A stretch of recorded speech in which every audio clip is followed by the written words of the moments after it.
到了，就是这儿。慢慢，我去。哦。你给我签个字。啊，行。我操，这盒子怎么这么大？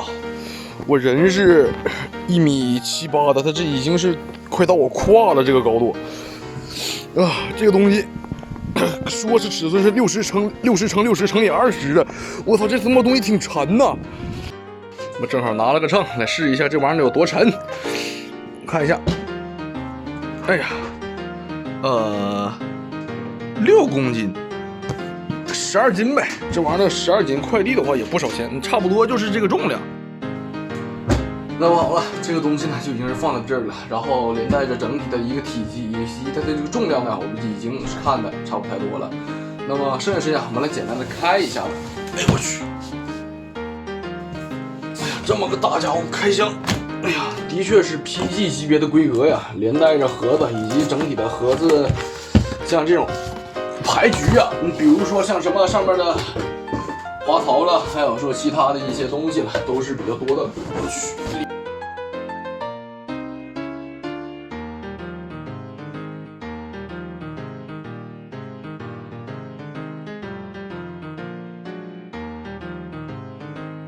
那么打开以后呢，里面就是这个2个内包了。说句实在话，真的是太大了。而且目前这个格局啊，让我想到的就是机甲之城的那种分箱格局了。我记得没错的话，机甲之城好像也是，这种盒子。那这还是从上面打开的，然后拽出来，又是一个工分活啊。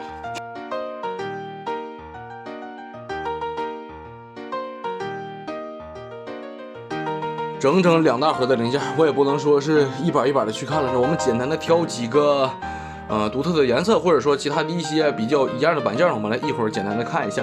首先这一盒里啊，就都是雪崩装备了，然后外带的地台，然后这一盒里呢，其实就是能天使的主体加战损了。所以说你可以想一想啊，一大盒全是雪崩，这整个雪崩的量相当于是一整个 PG 能天使的量，我的妈！我们想想都刺激。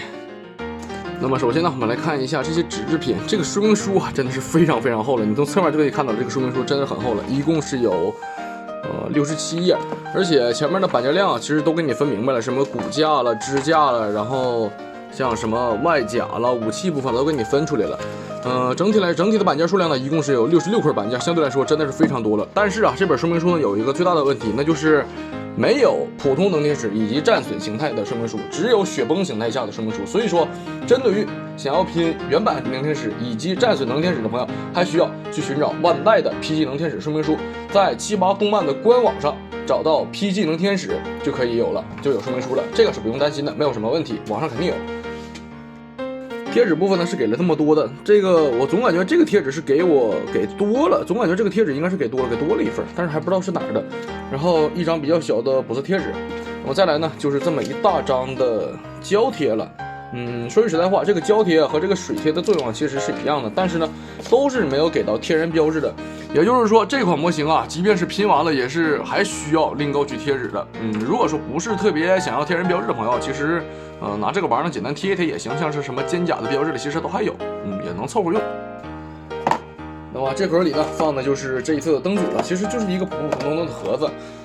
然后灯组的话呢，就是这么一大串的，哎呀，这么一些东西。什么包括了胸部的太阳炉了，以及其他4肢的零件，还有这一个是放在支架上的，太阳炉的组件，可以说单独展示太阳炉的。然后电池盒呢，就比较简单了，就是普普通通的电池盒了。我们只需要准备4节5号电池，或者说这款电池盒呢也是给你提供了 USB 接口的，也就是说可以通过安卓线进行一个充电。但是这个水口啊，一会儿给它处理一下吧，有点残暴。然后我们来关一灯，看这一次的灯效。打开开关的时候呢，我们看到闪一下子，之后呢用开关键就可以看到整个太阳炉运作的这么一个灯光效果了。其实就是几个灯来回反复的这么一个呼吸灯呈现出的那种太阳炉运作的状态。之后我们再摁一下，这个是平常的普通形态了。而且啊，太阳炉一定要注意，太阳炉一定要插到位，不把太阳炉插到位的话呢，这个灯是没有办法亮的。太阳炉相当于一个主触点，所以说一定要把太阳炉处理好。然后这种平常处理的能天使状态，然后我们再摁一下，这怎么还没反应？慢慢的转换为颜色再浅一点的，之后再摁一下，就应该是3红了，然后直接就转变为3红形态了。头部的话呢，其实这一次是提供了2个，毕竟啊包含是战损的头，所以说这里边还有一个战损头后3红，然后最后我们再摁一下子，就是灭了，直接灭了，然后反复循环，从第1个开始，整个灯效其实不错，而且说句实在话，600块钱，大班的这一台全套下来那是600块钱，万代的一个灯组就要你600多块钱啊，所以说综上来说，所述还是大班这个便宜点。那么接下来呢，我们来简单的看一下这一次的板件。首先啊，就是这个我们平常最常见的这么一个能天使地台了。整体的地台啊，表面上的细节以及一些什么像划痕、塑胶的基本上都没有，还挺干净的。但是翻到背面，你就会发现其实也算是大班的正常水准了。背面其实油的，正面其实还看着还好，之类的都可以。然后我们先来看雪崩这一板里边的东西。首先呢，这个就是这一次所提供的雪崩的一些黄色分件了。整体这个黄色颜色呢，其实是比较淡的一种黄色，但是像一些塑胶了，其实在光照下相对来说有一些明显。也就部分有一些，不过整体看上去啊，这个黄色呢还是比较干净的。理论上来讲啊，这个雪崩套呢，准确来说是在 MB 样式的基础上进行了重新规的设计，也不是新规设计吧，就是单纯的添加了一些外加展开机构。然后这一次所提供的电镀银的分件，这一次是提供这种闪亮的了。说句实在话，我看了一圈，这个雪崩斩剑刀的电镀银啊，要比真人长短剑的那个电镀银呢要好看一些。然后这一次雪崩的白色板件部分，因为实在是太多了，所以说呢，我们就专门挑一板来简单看一下，因为这板比较大。但是上面可以看到有一些还是这样的小杂质，是不可避免的了。但是整体的颜色其实呢是偏那种比较洁白的颜色，有点类似于 FA78的那个白色。相对来说以及刻线细节了还行，但是有杂质这个问题啊，肯定是不可避免的了，因为毕竟大班好像最近在白色零件里边的杂质还是蛮多的。透明件部分这一次所提供的是这个比较非常通透的这个绿色，而且呢是比较软的那种，跟我们之前上回介绍过的 MG00Q 是差不太多的。这个透明件比较软，而且基本上没有什么划痕之类的，比较干净。还有这一次所提供的知音电容透明件了，这都是内部的透明件，也是比较通透的。但是啊，这个上面就有一些划痕了。直接那个不太清楚的话呢，其实还有这样的，但是可以看到这个透明件的质量，我个人认为还是比较不错的。其他的基本上就都是正常水准了。然后这还有一些浅蓝色的零件以及灰色的分件，这些啊都是应用在雪崩套身上的。板件看上去我认为还挺好，比如这一板上基本上没有什么太大的问题，整体的细节刻画以及一些其他的东西啊，它都是非常的干净，但是有一些划痕啊，虽然说都在内侧，但总感觉不太对劲儿。然后像这样的塑胶还都是有的，像小零件上的塑胶都有，大零件基本上没有什么太明显的塑胶。然后再来看一些其他的部分，首先啊，依旧是这个腿部骨架部分了，这个应该是用于战损的还是腿部的骨架，不太清楚了。然后这个是背包连接的部分，可以看到细节呢是比较清晰的。那么雪崩套里边还剩下这么一些蓝色的板件了。其实说是蓝色，在镜头前面这个蓝色呢有点发深，其实这个蓝色其实是发紫的。我也不知道为什么会生成这样的一个光线效果，那么各位简单的参考一下就行。整体来说，这个蓝色的发色呢其实还行，而且表面上的细节以及塑胶呢，基本上是没有，还挺干净的。大部分零件基本上都是保持了这个的水准，我个人认为还是比较好的。但是在斩剑刀部分啊，可能会因为零件表面是比较大的缘故，所以说看这样的划痕呢，以及一些塑胶了是比较明显的。这个划痕啊，真的是非常多了。反正这个斩剑刀上面的零件，感觉不是特别好。刚才落了一个，这一次的透明件里边居然还有这种灰色的、灰黑色的，或者说是黑色的透明件，而且这个透明件的质量呢也是比较通透的，看上去也非常的干净。这个是用在战损身上的吗？那到时候还得替换透明件啊，这个就很烦了。那么最后呢，我们来简单的看一下这一次所提供的主体部分零件。首先呢，我们来看一下武器部分，先看一下离我最近的吧。那么武器啊，这一次所采取的这个颜色呢，说句实在话，有一点发青色，就是那种类似于青金色的那种颜色。所以说呢，这个颜色呢，其实和正常那个骨架颜色并不是完全相同的。然后还有这次所提供的战损的披风，这个披风啊，说句实在话，我真的是非常喜欢的。相对于 MG 那两片啊 ，PG 这个披风啊，动感以及这个破损结构呢，我真的是非常喜欢。但是这个破损结构稍微的有一些圆润了，如果说再进行一定的锐化调整一下呢，我个人认为这个披风可能会比较好。然后就是正常的骨架颜色了，这些呢都还是比较好的。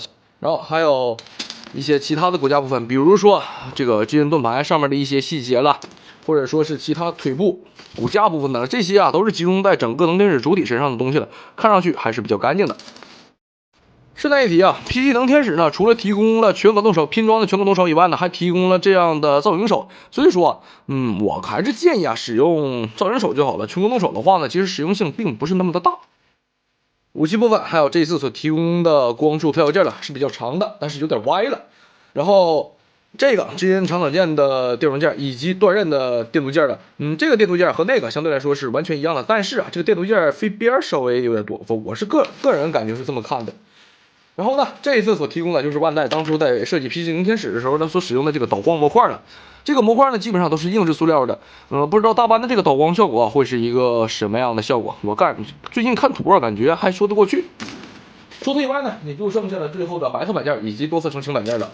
这些啊，和之前的雪崩呢也是一样的。而且啊，从当前的状态下可以看出来，这个颜色呢，其实花色我个人是非常喜欢的，比较亮啊。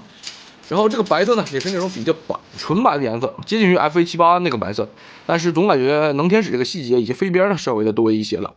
然后细节啊，稍微的有一些不是特别的清晰，其他的表现我个人认为还是在能接受的范围之内。然后除了白色零件外呢，还有灰色的零件。这一次灰色零件提供啊也是比较不错的了。这个颜色和那个白色呢能形成一定的色差分色，这一点其实还是可以的。那么最后啊还剩下的这一些多色成型的板件了，整体的细节刻画，我个人认为还算说得过去。最后也就剩下这些东西了，其实啊也就没有什么好说的，什么一些浅蓝色了，又或者说是深蓝色的零件了。其实整体的板件看着不是那么的油，细节表现只能算是一般般水平，差不多大班的正常水准。然后天线部分还有一些其他的部分了。那么除此以外啊，这里边呢还有一个比较有意思的东西地方，就是提供了2个刹那，但是这个刹那你是怎么了？你是怎么变成这么瘦的？贴人的伙食这么不好的吗？然后呢，之前有朋友吐槽说这个透明件为什么裂了？这个是战损用的透明件，这个是战损形态下用的胸部的透明件的。所以说各位不要以为这个是怎么那个非得做裂的什么的，不是啊，这个是就是因为这个就长这样，但是这个透明件不是特别通透，有点磨砂质感，看着不太好。可能为了营造出战损那种比较埋了吧胎的感觉嘛。那么所有的板件我们大致的简单的分组浏览了一遍，其实也不是特别多，不是我浏览的不多，但是最后的那2箱的板件是真的多。然后这款 PG 能天使呢，我会尽快的做完，大概也得是下周末才能给它做出来，因为毕竟嘛最近还有事儿还有工作，所以说呢我尽量在下周末的时候呢给各位做一个全形态的详细的评测。那么我是 C 哥，我们下期见，开盒就到这里了。